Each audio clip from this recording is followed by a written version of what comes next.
ஒரு சிறு பையன் கடற்கரை ஓரத்துல அமர்ந்திருந்து அந்த அலையின் மூலமாக அடித்து வருகிறப்படுகிற ஒவ்வொரு சிறு மீனையும், அதாவது துடித்து கொண்டிருக்கிற ஒவ்வொரு சிறு மீனையும் தன்னால முடிஞ்ச அளவு எடுத்துட்டு போய் கடலையே போட்டுக்கிட்டானா. இதை பார்த்து கொண்டிருந்த ஒரு நபர் வந்து கேட்டாங்களா, தம்பி, இந்த அலையின் மூலமாக எத்தனையோ மீன் அடித்து வரப்பட்டு செத்து போகுது, நீ எடுத்துட்டு போற அந்த சின்ன சின்ன மீன்னால என்னதான் மாற்றம் வரப்போகுது அப்படின்னு கேட்டாங்களாம். அதை கேட்ட அந்த சின்ன பையன் என்ன சொன்னான்னு தெரியுமா? இந்த சிறு மீனுக்கு மாற்றம் தான் அங்கிள் அப்படின்னு சொல்லி அந்த மீன் எடுத்துட்டு போய் கடலுக்குள்ள விட்டானா. இதை கேட்டுக்கொண்டிருக்கிற அன்பானவர்களே, நான் செய்கிற சின்ன ஜெபத்தின் மூலமாக என்ன வரப்போகுது?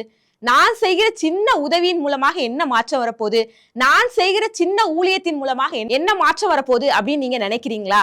பிரசங்கி 9ஆம் அதிகாரம் 10ஆம் வசனத்துல, உன் கை செய்கிறபடி உன் கைக்கு நேரிடுகிறது எதுவோ அதை உன் பலத்தோட செய் அப்படின்னு வசனம் சொல்லுகிறது.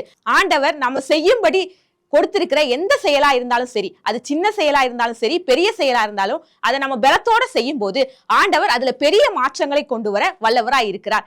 ஆண்டவர் தாமே உங்களை ஆசீர்வதிப்பாராக.